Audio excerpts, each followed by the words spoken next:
Welcome to episode 33 of Sparda's World podcast. Your host, Sparda 3G, decided not to talk about the news that we have been getting this whole past week, rather something different. Now, as you see the title, it is about that, and that's the only thing I'm going to talk about besides the chapters reviews for the series that I have read recently. So, with that said, if you don't want to hear any spoilers, I'm going to a little bit discussion on it. I'm going to read more or less of the spoilers from what I gathered. And, I'm not going to say the entire thing, but I'm going to say a lot of key points. So, if you don't want to hear it, there is every video I have posted has, or for the most part, I have recently posted the chapter reviews timer in my description box. And you could go head towards the whatever review you want to hear from my opinion. And if you don't want to hear none of the whole Boruto stuff, then you just go to one of the reviews. Skip ahead. I'm not sure how long it would take, but I definitely will put the timer in there as I record this video. So you could just skip it, or maybe if you're not even interested in any series, maybe you can just stop the video yourself. But this is what I'm going to talk about. So you've been warned. I'm going to the spoilers, and last warning, now's a good time to skip it. Alright, here we go. So we have the spoilers for Boruto Naruto The Movies, which is now confirmed to be the final movie, the final piece of the Naruto series. Even though a lot of people would say it's the last Naruto the movie, is the true final piece. You could say that it is, because it is pretty much taking place in the same realm of Naruto the first series, or Naruto the original series, so to say. Well, Boruto is more like a spin-off movie, a spin-off that still takes place in the Naruto universe, but doesn't really seem that mandatory for anyone to really watch or read upon. It's more like more extras. It doesn't really resolve anything, or doesn't really. I mean, it resolves one part, but it's something that you could just let it be, and it only tells you furthermore that the whole Kaguya aspect of the story is so phoned in. It's so last minute moment. It's so not really planned. Whatever the case may be, it's still not well inserted to the lore of the Naruto universe. So, with the spoiler in mind, after I read the spoilers, and before I give my thoughts, let's just go over the spoilers. This is a brief summary from what I gather. Now, it could be wrong, but I'm only based on the spoilers. It could be wrong. It could be 100% accurate. The only thing I really didn't get is the action scenes. Well, I got some of it, actually. Or actually, probably all of it. But it's best to just see it yourself, I guess, if you do plan to see it. If you don't want to see it, then I tried my best to describe how it goes. So anyway, from the beginning, I'm not gonna go too much into detail, but from the beginning, Boruto is supposedly taking a Chunin exam along with his team, which consists Sparda, Mitsuki, and Konohamaru as their mentor. Yes, Konohamaru is officially the mentor. Konohamaru is the guy that taught Boruto the Rasengan, even though the Rasengan is pretty small, according to the spoilers. They are doing the Chunin exam. Boruto wanted to impress his dad. I'm not sure how that works, because the whole spoiler, not the spoiler, but rather the teaser trailer, him calling him a crappy dad or something like that, but whatever. So he's trying to impress him. This is the world that scientist apparently does some evil deeds or something not so good once again, because scientist has to be one of those guys that always up to no good. So Naruto doesn't like the fact that they created a device, a prototype, so to say, that they could allow anyone to do a ninjutsu or just pop out a ninjutsu 5 chakra or something like that. It seems rather hokey, but we'll go with it. So that the reason why I'm telling you that, because it becomes a crucial part for Boruto. Boruto actually has that device that let him use, I believe, Swinton and Raiton. That's a lightning, and the other one is, but the fact is, he isn't really doing a play fair game. This first exam, first round of the exam, he almost already about to use the device, but he did not. However, this is round 2, he has. And then round 3, you could say he pretty much used it to the fullest to defeat 2 of his enemy. I forgot his opponent. The first one was, I believe it was somebody that's not actually in Konoha. The second opponent was Shikadai. And I think that was supposed to be his last one because Naruto so happily decided to, instead of sitting down on his chair, his normal Hokage chair, he decided to go with Hinata just for the plot point, in order for Hinata to use her Byakuga to track the track on Boruto, who happened to be caught by her that he was caught cheating using a device that Naruto has banned in his Chunin exam. So Naruto goes up in front of Boruto. He tells him he did not win the tournament. He did not win that match. It belongs to Shikadai because Boruto has cheated the round, and he was stripped off his headband, and Boruto just proceeded to be awestruck by the fact that Naruto, he pretty much, I guess you could say he embarrassed him. And then right after that, we have our villain, which, by the way, the villain, I forgot the villain name, not Momoshika, that's the main villain, but the other guy, it starts with a K. He ends up fighting Sasuke in the beginning, in the intro of the movie. So not only give you a sneak peek of the action scene, but also shows you the power capability of where this guy coming from. Now, the only thing that is hard to say is the whole backstory of Momoshika and Kaguya, because this person, this whatever he is actually the one that supposedly Kaguya feared the most. It's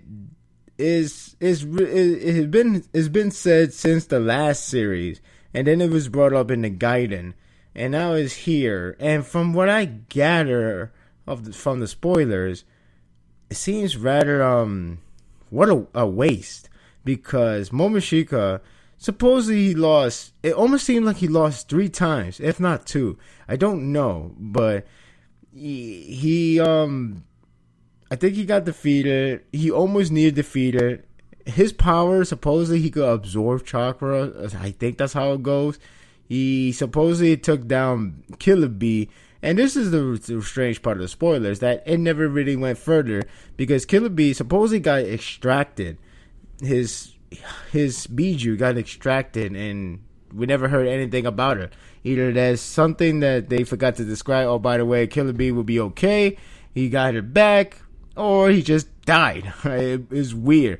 If anything, that would be the only updated information that we all find.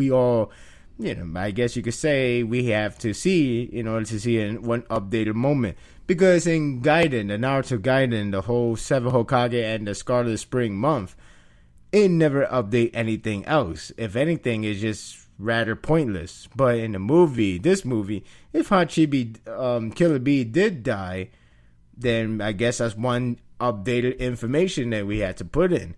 But who knows? Like I said, the spoiler was bleak on that.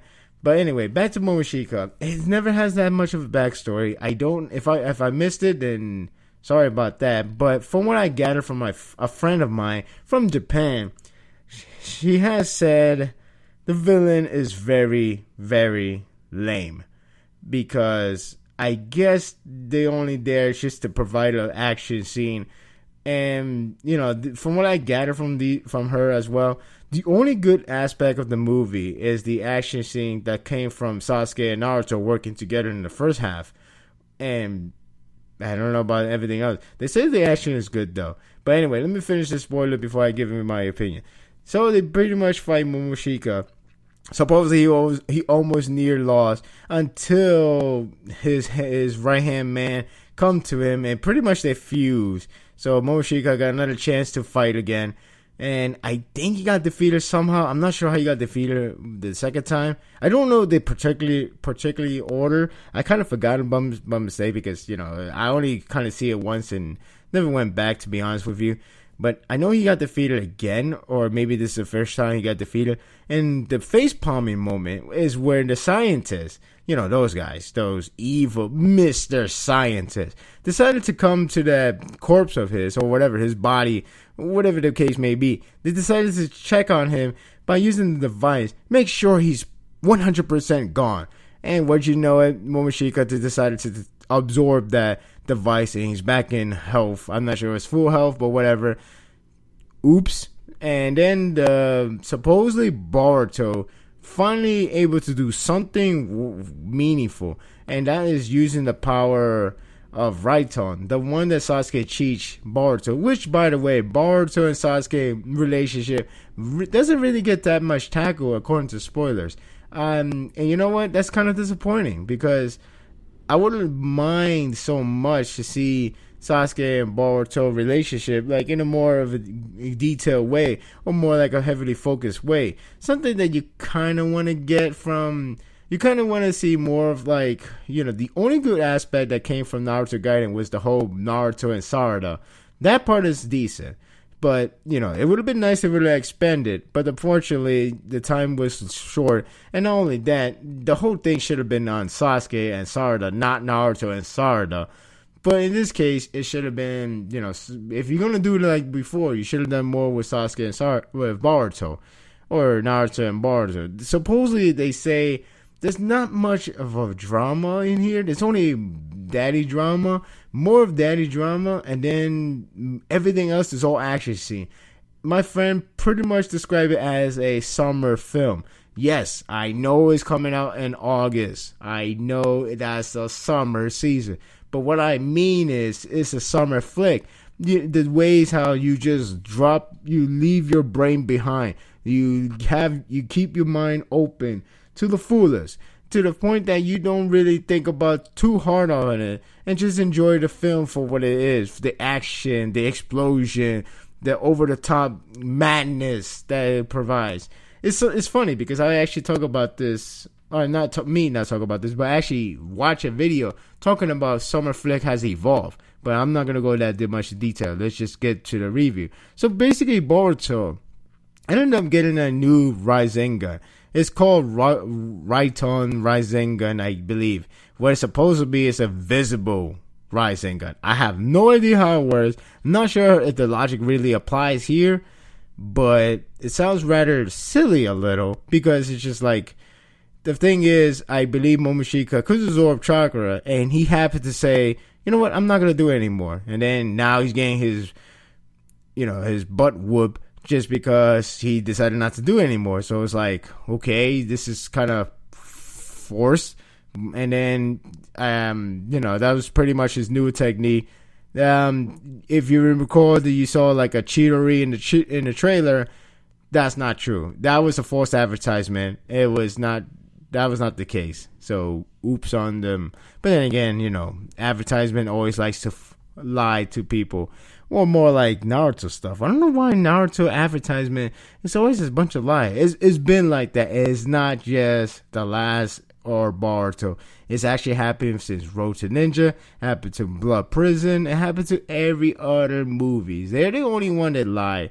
But when you look at the other movies, they don't really lie too much. They make it dramatic, sure, but they don't really give you a false advertisement. They actually give you what they give you.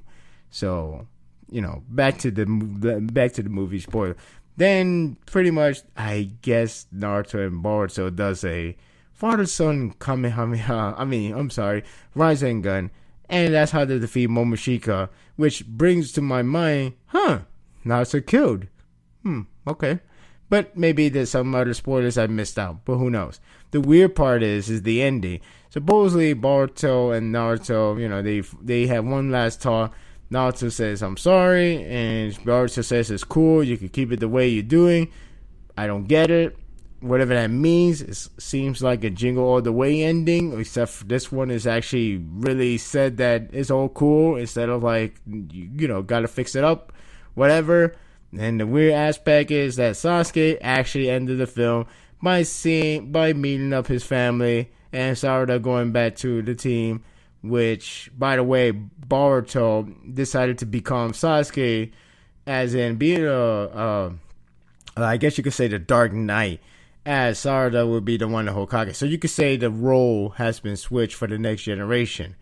And Sasuke and Sakura just look in the sunset, or look at the team during the sunset.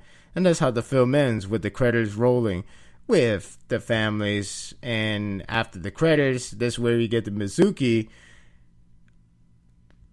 father's reveal. The reason why I took a long to think about it, because nobody knows if it's considered mother or father. If you guess Orochimaru, well, damn, you're good. Yeah, that's the father or mother, whatever. And yes, not only he got free pass for all the crime he has done, but he managed to get a child, a son. Whether it's a clone or not, he managed to have a son and just roam in the Konoha.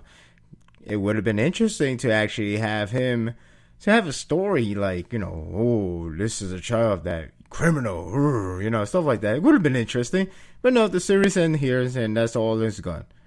So, what is my thought on this? Yes, that's the end of the whole entire movie.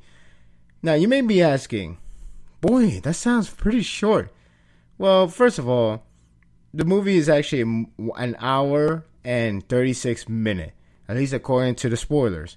Second, the fact that there's not much going on in terms of like,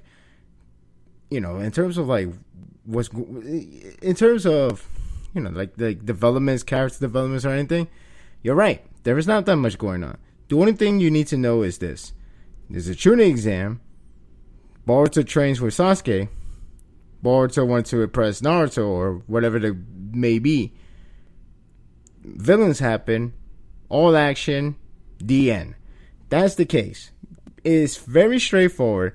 It's very light on the story.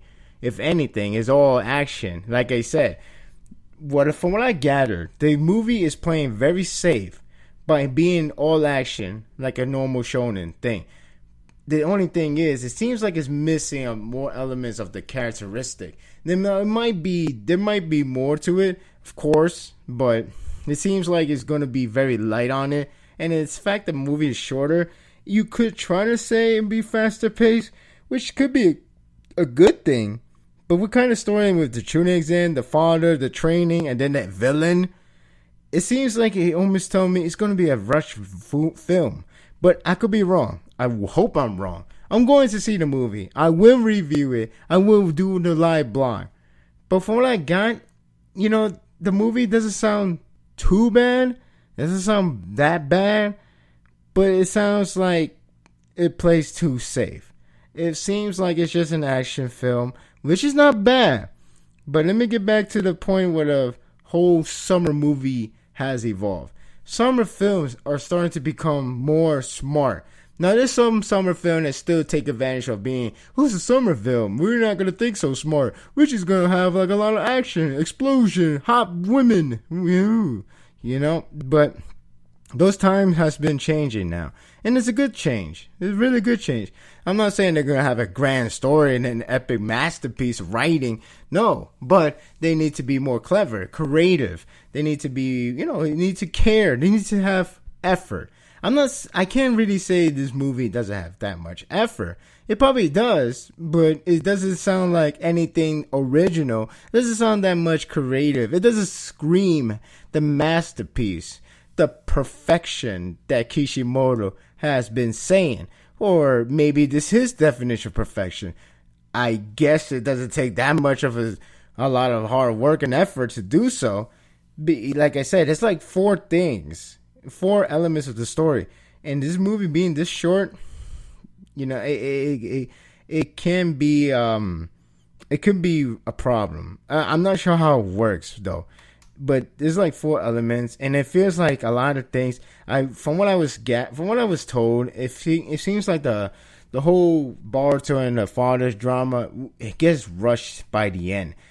I could be wrong. But then again, that person went to the early screening, so she knows the story. She knows the movie.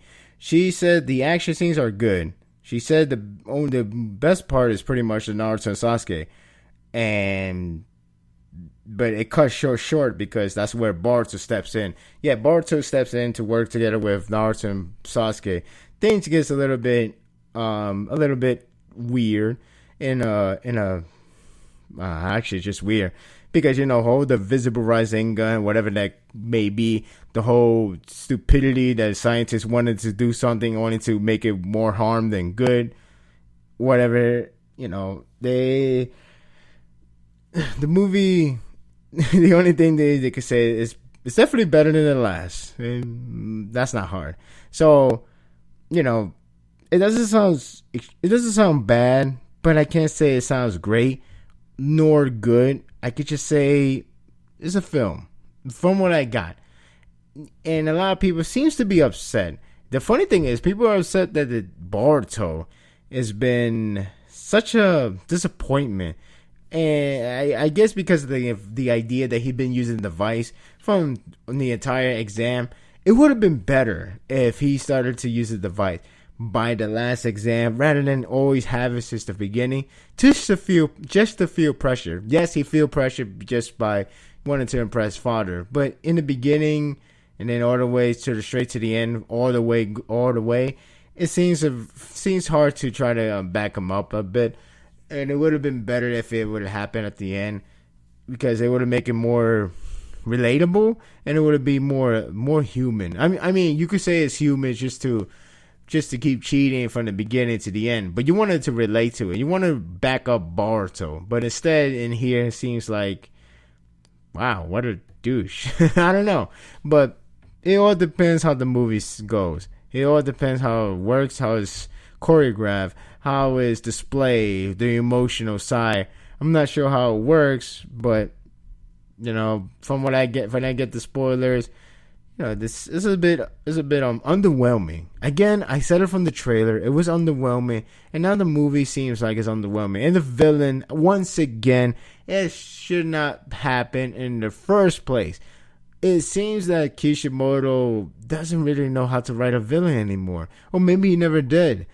I mean, I'm not saying before his villains were top notch, great, or anything, but they were good. They were something, they were fun. They had characteristics. They have something that these recent villains don't have, And maybe because it's due to the editor. You probably tell them make it more live, make it larger than life, something. But maybe either Kishimoto really can't write a villain, or he just don't, don't care. I kind of lost the transmission. Sorry about that. But, yeah. I don't know. I'm going to see the film. I'm definitely going to live blog it. I'm definitely going to put this in the Sparda's World Extras. And this is the final film. And, even if it's a final film, there's always a chance he will come back. But just not now. Not next year, not 2 years, maybe in the far future, like Yu-Gi-Oh!, Dragon Ball, and so on. They could come back. Do I really hype to see it coming back? No. It should just end it when it needs to end it. It covered literally everything. You could keep making stronger villain, but that's already tiresome. And really, if they're going to come back, they might as well still use the same universe as Naruto, the original, rather than Naruto with Boruto or Boruto himself. In fact, if you have noticed already, there was not much going on with the new generations because new generation are really not there to replace, not there to be advertising or anything. It's just there to be there for character's sake. There's no real there's no real like I'm look at my character. I'm going to be such a great character. So be prepared for the new series, will ya? There's nothing like that. Cho barely got a line, if not no line, from what I gather. Metal League lost very early, said round 2. Not much to say. Other characters don't really have that much to say. Same thing for Sparda. The only thing she does is, pretty much play in the group. But then once the whole villain attack, she just disappeared until very end with the whole going back to his team. She really doesn't have that much of a role at all. Just a tuning exam, but that's really doesn't matter. It only matters when with Boruto. Mizuki is disappointing because maybe it would have been interesting to see more, but instead his main hype is who is the parents. And that's really it. So we'll see what happens in the movies. We'll see how it's gonna go when it finally comes to us, United States, or the leak again, which I had seen for the last in a pub, and that's how I got the whole, the whole review insight. But we'll see what happens. We'll just see. Yeah, underwhelming. I can't say I'm that surprised.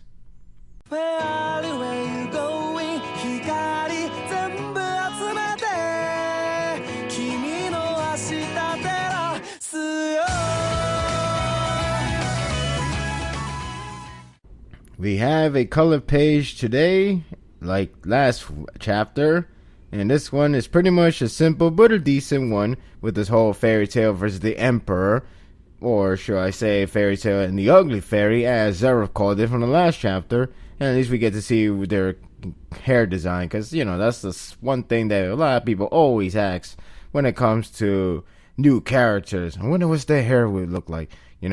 It's best to have their exposed before they die, so they'd be like, oh, well, I don't even know what is it. Well, but then again, you have anime to take care of. But if the anime never reaches that point, then you're pretty much screwed, and you have to use your imagination.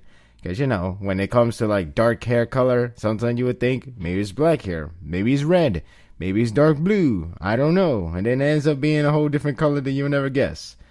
So anyway, yeah, we have this color page.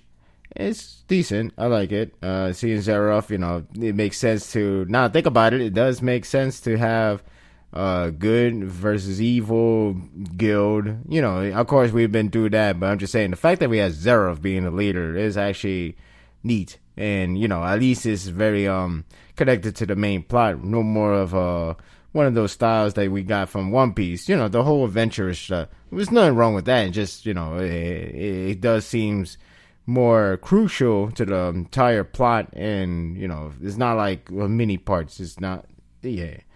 So anyway, let's get to the chapter. For I thought this was a good chapter. It starts off with the heartwarming reunion with Makarov and the Fairy Tail Guild. Well, part of them, because it's only 6. Yeah, pretty much. Oh yeah, I forgot Happy 7. So yeah.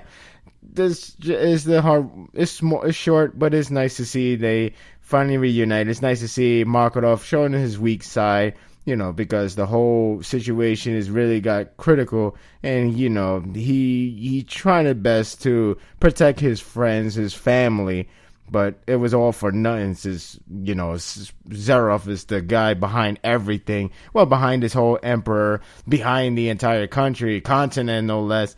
So, you can understand his frustration.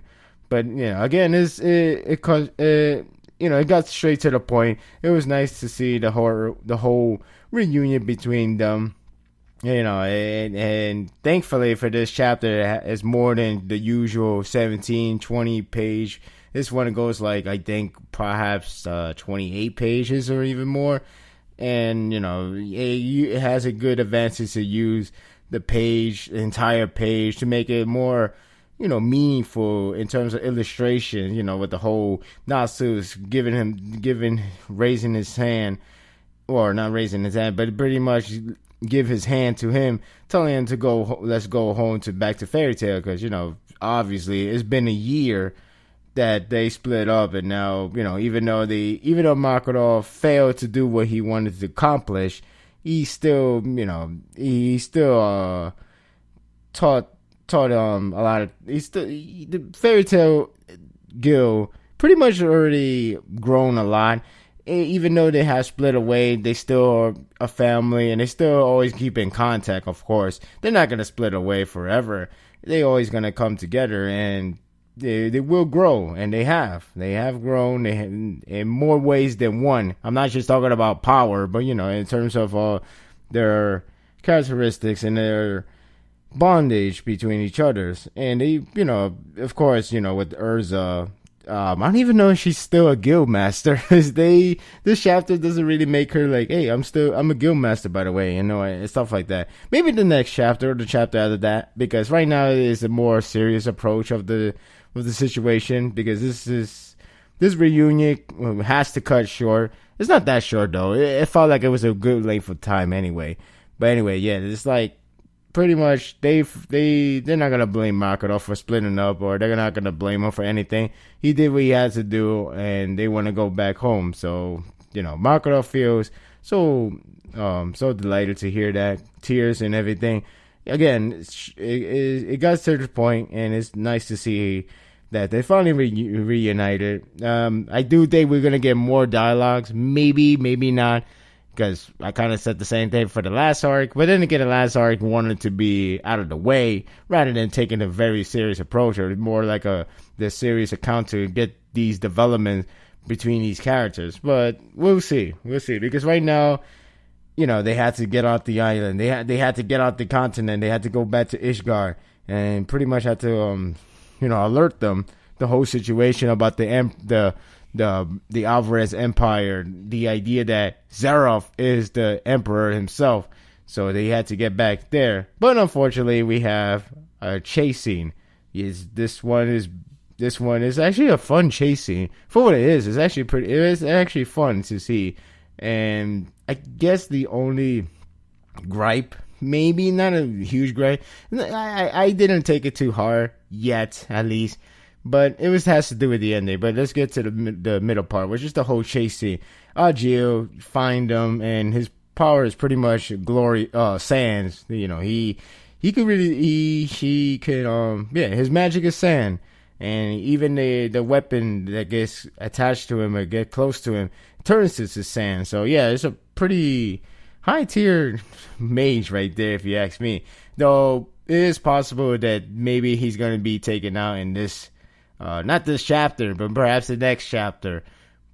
You never know. That's why I'm gonna get to that point when I get to it. So anyway, this is where they was thinking to fight him, because of course they got to get away, but they might as well fight him. But then Makoto told them, don't fight him. He's not someone they could beat, which is it's a good thing to do that, because I like to feel the hype of these new villains, and it needs to keep that hype.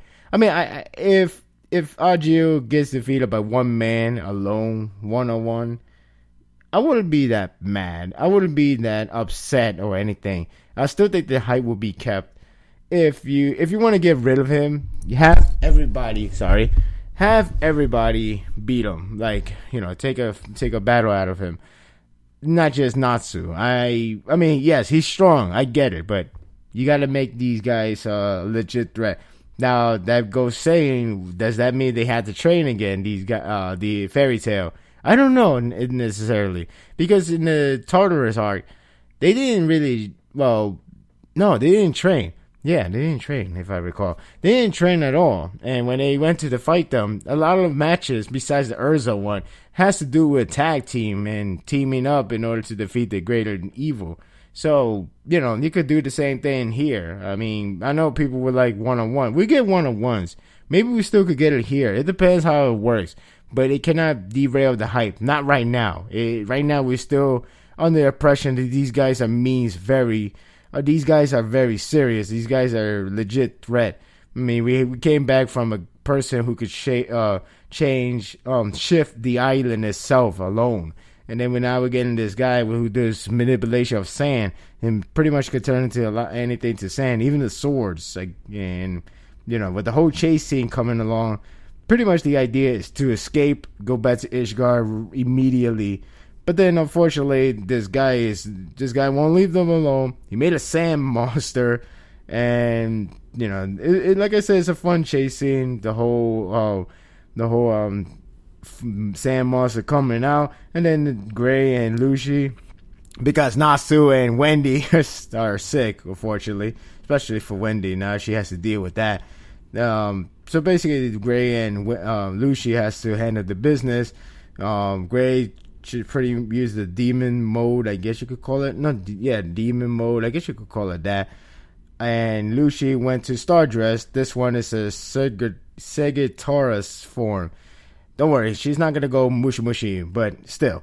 Anyway, again, I always like to see more of Lucy's Stardress thing, because it's actually, a cool concept, and we got like 4 of them so far, if I recall. I think we have seen 4 of them, and I'm not counting Aquarius one from the last arc or 2 arcs ago. That's like a special occasion. I'm talking about the one that she could use anytime she wants to, because the other one is no longer available for her, which sucks still. But again, I'm only counting the one that she can use. So this one is the bow and arrow, of course. But we see Gray just use silver, and he pretty much stopped the sand monster, and it looked cool in a visual way. Again, good thing that this chapter has more pages, so we got to see like a more visual outside environment, how the attack works. And then Ajia, of course, wasn't stopping there, and then he summoned like a bunch of flying sand monsters. And then that's where Lucy comes in. Does a star shot, pretty much just like some technically speaking, Fairy Tales, it's kind of like an RPG when you think about it. But it shots every single one of them, or most of them at least. And that's of course Ajia is not done yet, and it ends up doing he makes the entire one area into a pitfall. Yeah, that's how powerful he is. So, and then it pretty much everybody got like quicksand, more or less, and they all got stuck, and supposedly it's all over. Unfortunately, that kind of did more harm than good in his point of view, just because Natsu and Wendy, well, mainly Natsu, no longer had the transportation sickness, and they pretty much got out of the way. And I guess because you use the logic of sand and fire, the sand evaporated. I guess that's what you could say. Then again, it could be just the power of all of them. Actually, I think that is the case. But yeah, they got out of the sands, and now instead of running away and preventing him to reaching them, they decided to go striking back. First off, with Natsu straight on punched the crap out of him, and that's where the chapter ended. Now, the next chapter is called Escape Battle. Now, could give you the idea that they're only going to find him to the point that they could escape without any, without any distraction, without any, anything that was to keep stopping them from running away. Because, again, Gio is supposed to be one of the top tier. But, again, he is fighting like 6 of them, or at least 5 of them that could fight, So, Markov, I haven't seen Markov, or let alone Mess. But that's a lot of Fairy Tail guild members he has to take on. And if he lose from there, I don't mind that much, so long he gets defeated in a proper way. He can't be defeated by one man, no matter how much that person is strong. Mainly Natsu, because you need to keep this hype going. This whole, if everybody beat him up and take him down, that's okay to me. Depends how it works. Of course, it has to work well before it looks like it's a really de-hype moment. If they run away, so be it. At least they keep the hype. If they beat them with one person, or they beat them very quick, I don't know. Maybe I'll feel bothered by it, but we'll see. Again, it's a good chapter though. It's a good chapter. Next chapter, I'm a little skeptical, but we'll see what happens. I mean, you never know. So far, this arc is still going well. I don't want anything to ruin it right now. Don't make me see Happy coming back with an afro moment again.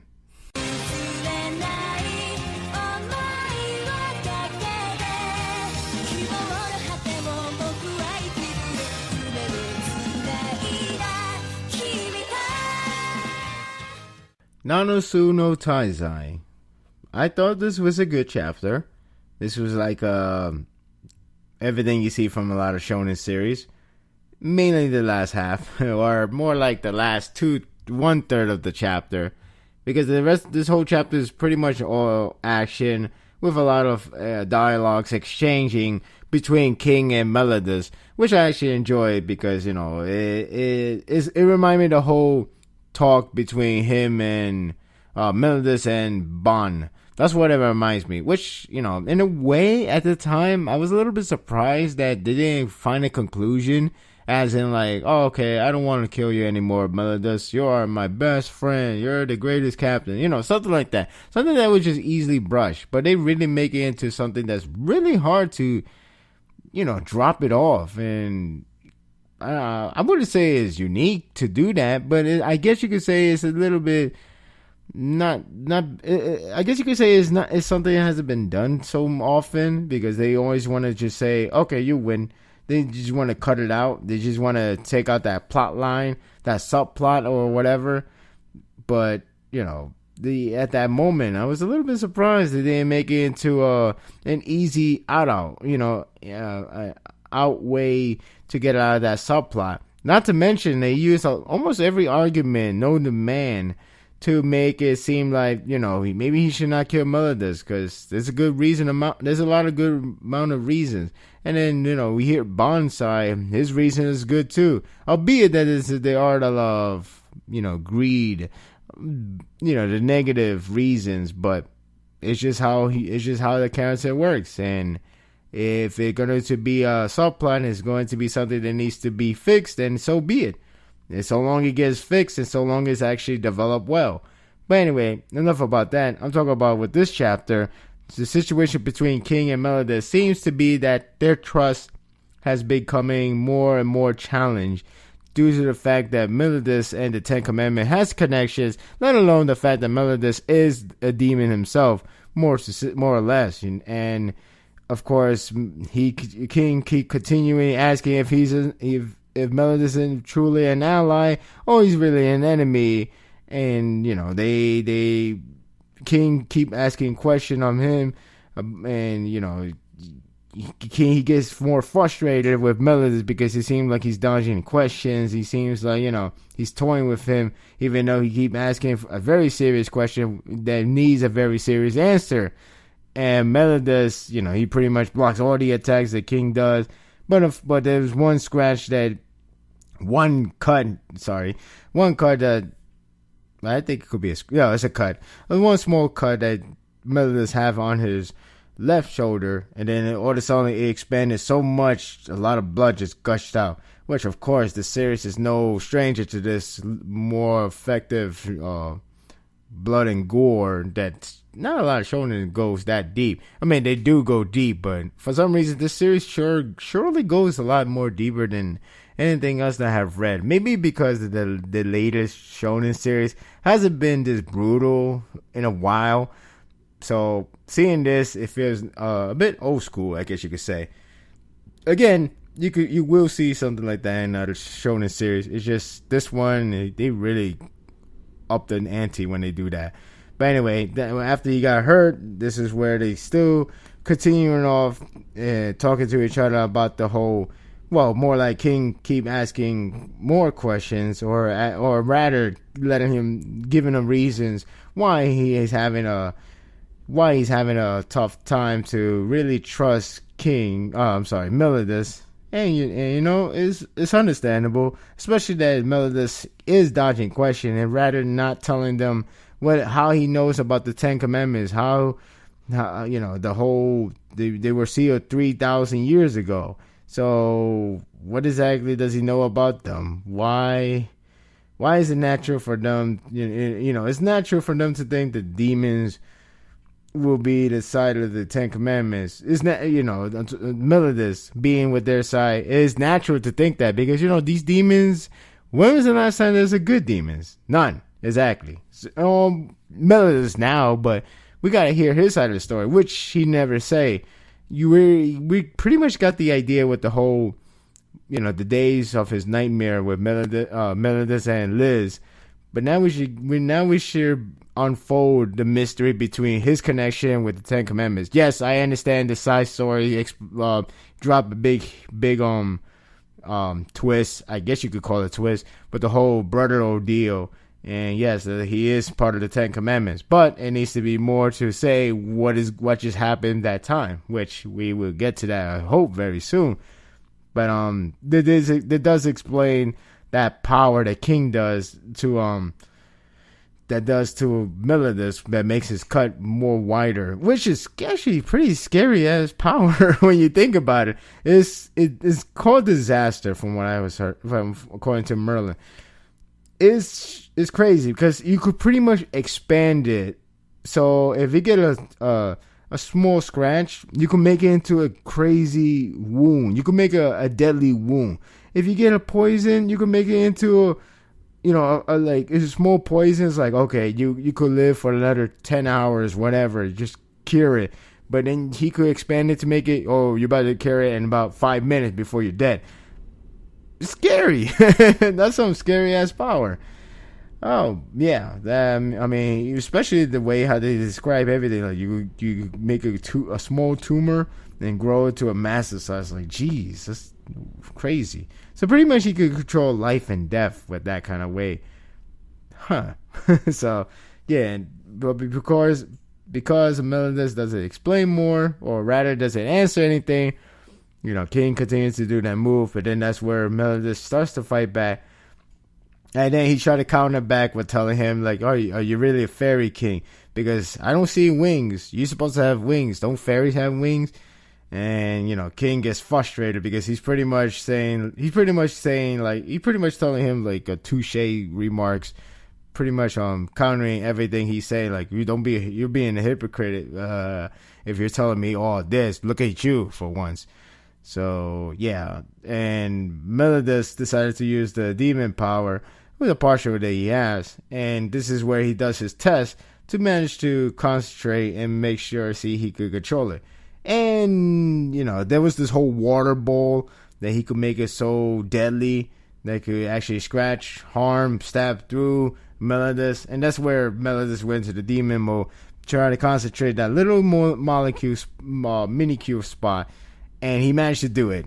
He managed to turn into that black ball that you remember seeing from the Ashen Demon attacks techniques. Or rather, any demons. Well, not the red demons, but definitely the Ashen upper level. And that's pretty much where they ended the fight. But before the end of the fight, Meliodas does tell them he can't really tell everything. But even if he does, he don't think he's gonna believe him. So it seems very complicated. I hope the backstory between this is actually complicated and don't make it so simple. It's just like, people could believe this. I'm interested because, flashback wise, this series really does a good job on it. So whatever the case may be, I hope it will be really reasonable and interesting nonetheless. And King pretty much tell him, this ain't over. And he pretty much didn't settle the score. He pretty much, like Bond with the situation of wanting to kill Meliodas in order to, revive his love, is not over. And King pretty much is still going to work together with him, but he's going to keep an eye on him. So that's really not much of trust. Not 100% trust. It's more like caution. It's more like strangers. It's pretty upsetting in a way because King and Meliodas really, they, of course, like every seven deadly sin member, they know each other. They always they get recruited by Meliodas, and Meliodas usually save their lives. And they see they see him as somebody they really owe him a lot. But even when King kind of explained that little tidbit about the days that when Meliodas told King when he was being recruited, but he don't want to bring that back for reasons that he has to deal with this situation. So after that whole part, this is where Meliodas gets his power back. And wouldn't you know it, it's so huge, it's like a giant egg or something like that. It looks like an egg when you look at the side view. But yeah, that's his power. They pretty much have that sealed for such a long time. Now they're going to crack open and give it all back to Meliodas. But before it get back to Meliodas, once it cracked open, the whole entire sky just went pitch black. And then, yeah, it tells you that power is just way too powerful. Just like ungodly powerful. And then once it strikes Meliodas, that's when you get a tidal wave happen, and just blew off anyone in around its surroundings. King is like blocking his face from getting blasted in terms of wind and speed. You see houses just flying off, and it got that usual shonen power, like, oh my god, this power, like, you know how you see in Dragon Ball Z, where he's just so devastating, it just blew the wind off the radar or whatever. But then that's where the Ten Commandments actually felt that power. Every single one of them felt it.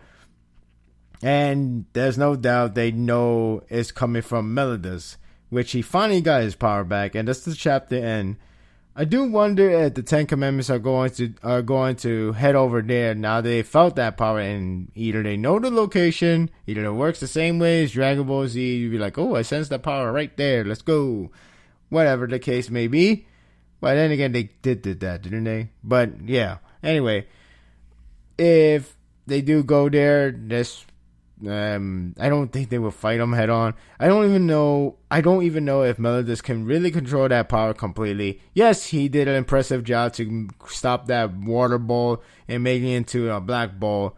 But this is a full power, and like they already said, it's very dangerous to even use it himself. And he better be good at it, because, you know, of course, if his emotion gets the best out of him, then they're screwed again. But yeah, it was a good chapter though, with the whole exchanging dialogues between King and Meliodas.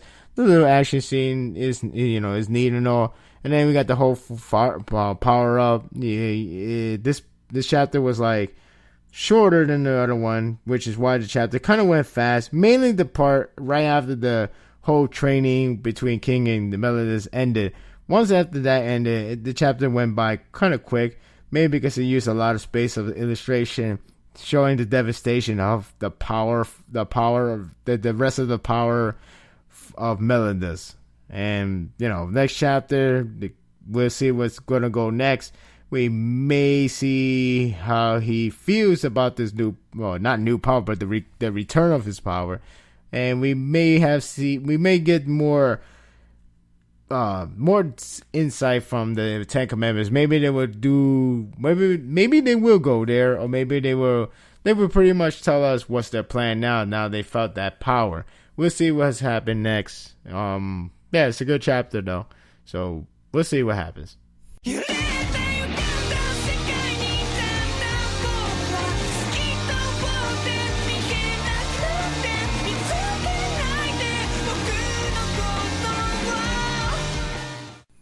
Now that Shu knows that Kaneki is in fact alive, it's only a matter of time that he's going to see him and see how much he has changed, because of the whole amnesia, or rather, whatever the case may be.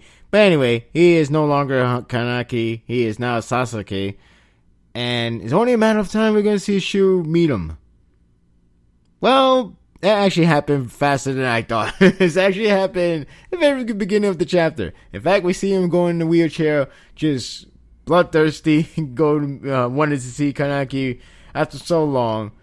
I didn't think, well, actually, I kind of should have seen that coming, because it is Shu. He is a very obsessive man of Kaneki. But that's where the sad part comes in, because, we all know the ordeal, that Kaneki is not really there, rather is Sasaki. And it's pretty upsetting to see Shu in that condition. Nevertheless, the fact that he wants to see Kaneki, but just not as Sasaki, let alone the fact that he's now a CCG investigator.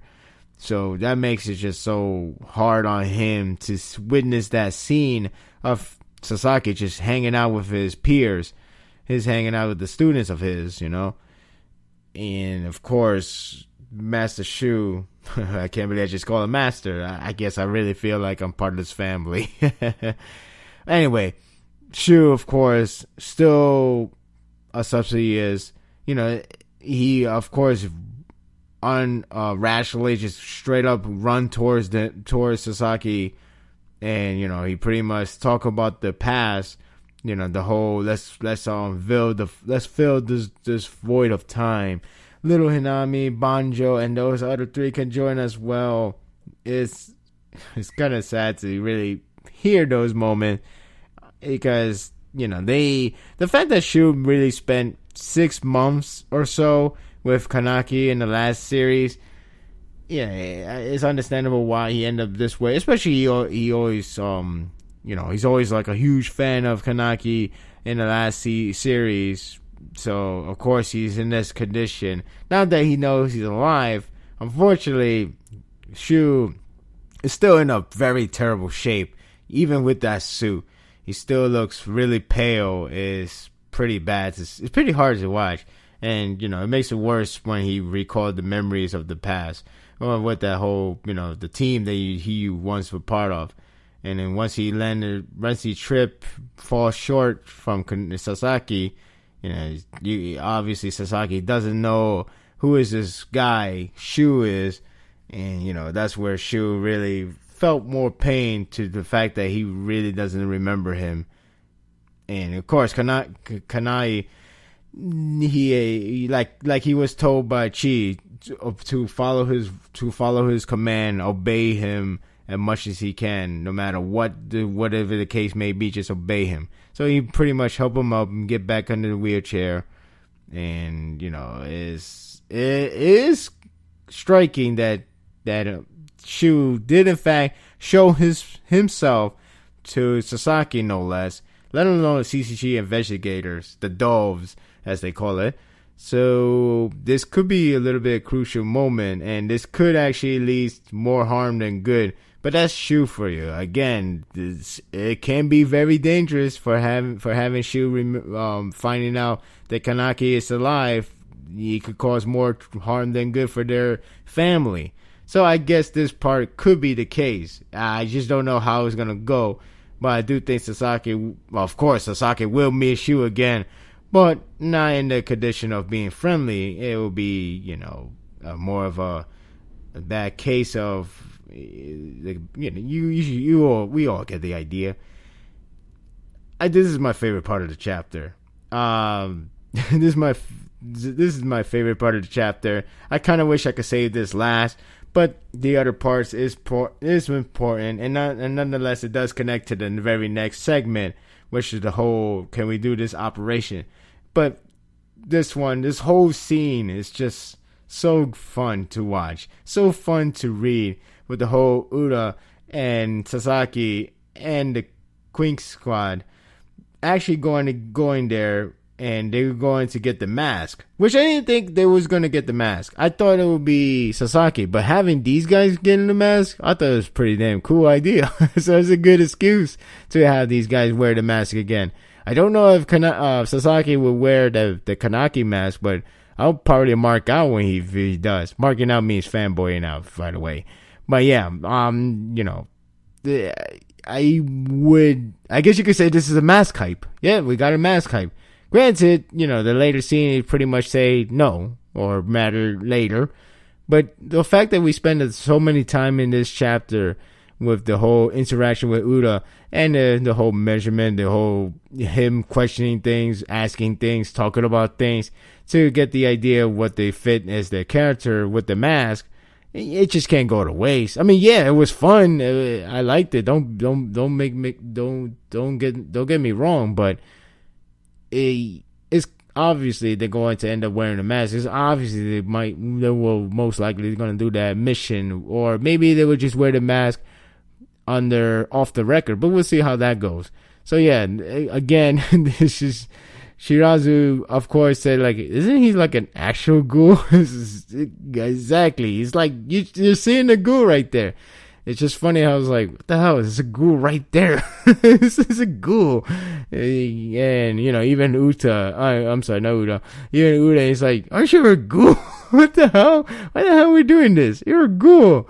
It's like,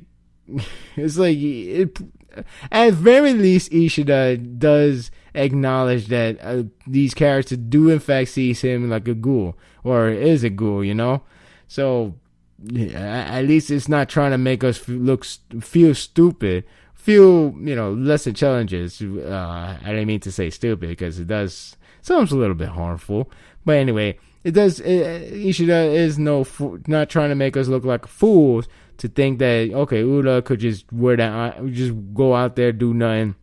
No one would question about his look. No one would question that, hey, he's a ghoul. What the hell he's hanging out here, The fact that these characters does acknowledge it makes me feel better. Even though Sasaki, it is kind of funny that he's like, whoa, tattoo, huh? Well, that's weird. He just let it go by. Unless he really knows, but he just play along. But who knows? Because, according to the way how Ure says, he made it sound like that Sasaki pretty much know it, but maybe he just want to go with it. Just the fact they could get the mask at least. Because that's what they're going to do. They're going to wear masks and they're going to act like ghouls.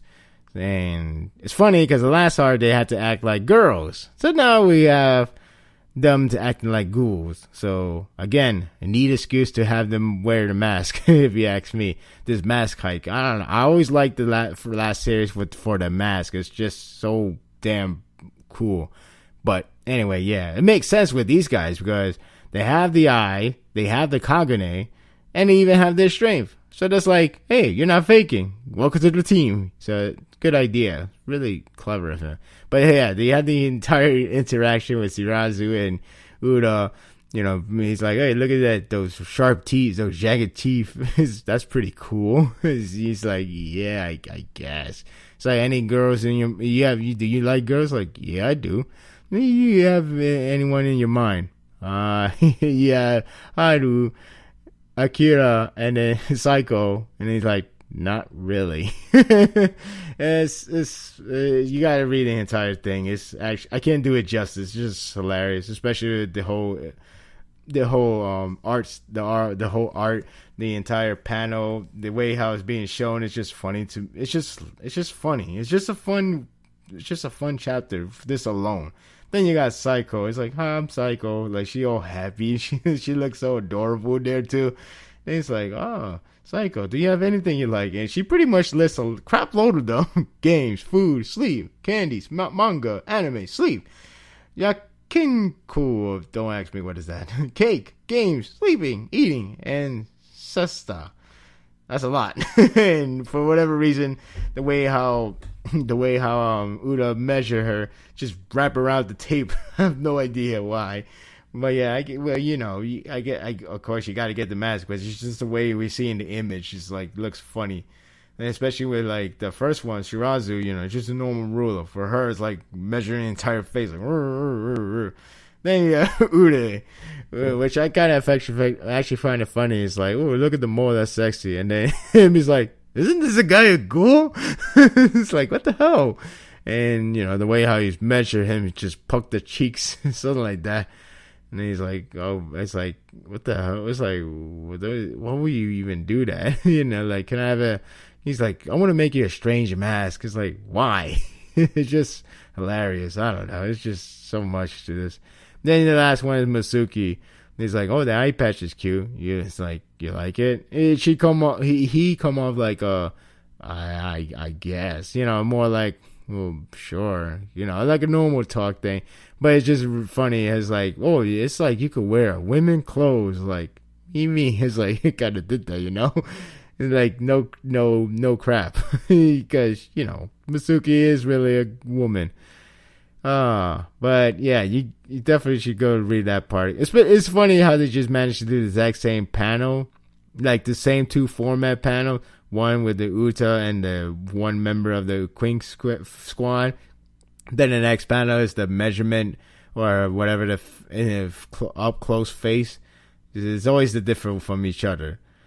So now that being out of the way, they needed permission, and that was quick because they got declined. So, well, like I said, I doubt that will be a waste of time. Obviously they will wear masks, and they will do either the operation, or they would just end up wearing the mask for whatever circumstances. But of course they had to ask, and this so-called prodigy, Kuri, he tell him no, he's not gonna let them do that. He's all about this justice, the hero justice, apparently. So, but there's actually a little bit more to that too. The fact that Sasaki, he actually doesn't like the guy, or more like he doesn't like the fact he got the promotion. Because from the look of the flashback they have, it seems like he just doesn't. He hates the fact that Arima is taken after Sasaki. Like, he not only making look like Sasaki is the true successor to Arima, but the fact that Sasaki is a ghoul. So it's like, what the hell are you making when you're making a ghoul, the one that they train, the one they're there to take out to begin with, a successor to your likings, and that's what it seems like from Kuri's point of view.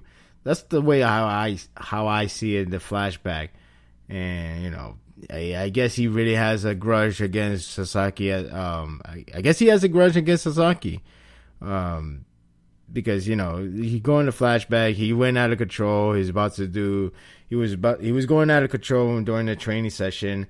And Arima take care of the problem, and he's like, "The hell, man! It's not worth it. He's a freaking ghoul." So, I really want to see why Arima did in fact take Sasaki or Kanaki in the past. Why did he take after him? Why did he give him a chance to live? Why did he made him his apprentice, or more like that? Again, one of those cases of you gotta wait and see. And then we get back to the family of Tsukiyama, and it seems like Shu, he's actually going to get better. Well, at least his appetite came back. So it's baby steps, but at least he's coming back to normal, or at least shaping up to be normal looking. And he started talking about what to do, what to make Kanaki come back to his memory, what to make him come back. And he was thinking doing the whole squash game from the last. Maybe he should do something, maybe something to remind him. Oh, take me back in memories. And pretty much the chapter ends with what could be the start off of this arc, to heading over to the, not climax, but more like the action moments, like the auction arc. We have the entire we have the entire auction beginning, and everybody was gearing up. And then once the Suzuya did the stabbing to the Uda face, that's where the whole outbreak comes in. So I guess you could say this is the startup right here, where the fact that they went to the website, and there was a special video that was just mainly message to Rose, and that's where you see Kijima pretty much threatened them to, if you want to get there's a little comrade back, well, they could save him.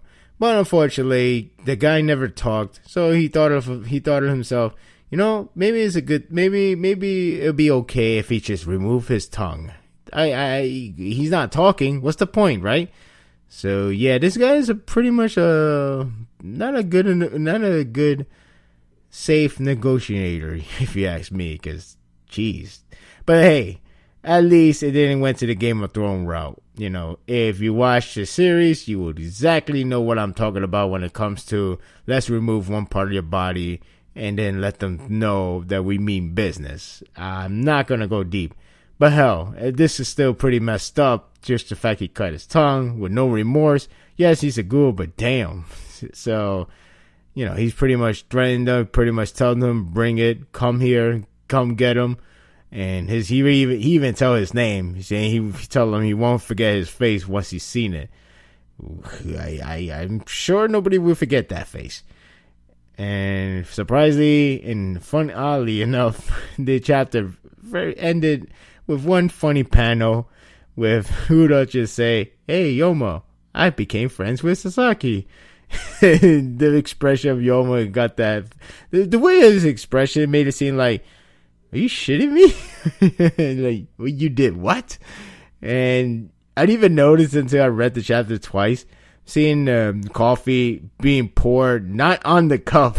So it just made it more funnier to see that little tiny image. But yeah, that's how the chapter. It was a pretty enjoyable chapter. Like I said, the Uda and the Quink Squad, along with Sasaki, it's just so much fun to read. And then we got the sentimental part with Shu not reunited, but finally meeting Kanaki under Sasaki name after so long. It's a bit of sadness on seeing the fact that Sasaki has changed, Kanaki has changed. But that's what happens when you lose your memory. And then we got this next upcoming event that now that there's a hostage situation that CCG is holding for Tsukiyama family, or rather the Rose, to get him, or else he would just get more torment, and that would just lead him to his death. So, yeah, it seems like this arc, again, the arc, like I said from the last chapter review, the very end of the chapter of that chapter, very end of that chapter, sorry. We have Shu finally realize that he is alive, and then this arc starts to climbing up. It started climbing up because now Shu is getting involved. Now he seems like he's going to get in better shape, and that's where the whole situation between him and Kanaki might clash sooner than expected. And of course, we had to go somewhere with this whole Operation Rose, and this is where it begins. So I don't know how they're going to react, but definitely we're going to start climbing more. And the only thing I also think of is who's going to have the best mask out of the Quink Squad. Who is going to have the best mask? Saiko, Masuki, Ude, or Shirazu? I'm not going to count Sasaki. Maybe he's going to wear the Kanaki. That would be awesome. But who knows what he's going to wear. Maybe it'll be something else. But I do wonder who's going to have the best one. I don't know why. It's all about the mask. That's it for today's episode. Hope you guys enjoyed this one. Hey, yeah, I pretty much talk a lot about this whole Boruto spoilers, but there was, I guess there's a lot to discuss, or maybe lack of, if you follow it. But anyway, the movie is in fact coming out in less than 2 weeks, and yeah, it should be something to see in terms of like getting more insight of the whole movie itself. Though I do think what I gather is actually pretty much everything I get. And it seems like, I of course there is more that I haven't really described in here, but it's really not that much, as to say, not a very main point of view, and it doesn't really help anything up with the description I had provided. But we'll see how the official release, maybe there will be a more detailed description, whatever. I expect a lot of videos of promotions, whatever. Those are going to come in, especially with the openings. They always change the openings to hype it up and so forth. So yeah, that's it for today's. And of course, subscribe to the channel if you haven't already. Continue to support me and spread the words. So see you next time, everyone. Take care.